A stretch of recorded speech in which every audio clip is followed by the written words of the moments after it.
In such an interconnected world, what we need is cooperation and shared responsibility. And before I often bombard you with impressive sounding statistics, let me ground this debate in a few hard realities.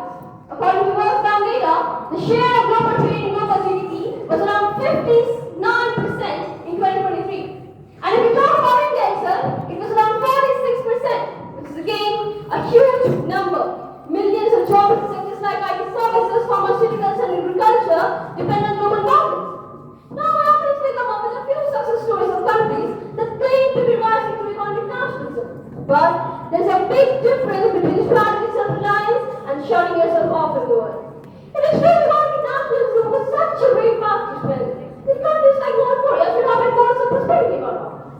Recent reports published by Australia's prestigious Global Institute CSFO Index 2025 shows that India has become the third most powerful country in the world. So again, if economic nationalism was a way to spread, India would not have rose as the third most powerful economy.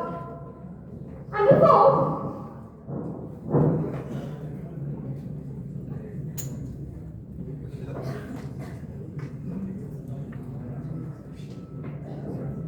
India would not have rose as the third most powerful economy.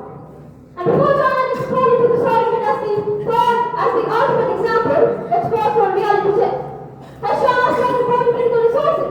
Or has it stopped exporting to global markets? In fact, global trade contributed 37% in China's GDP in 2023. So let us not confuse between building walls and building capacity.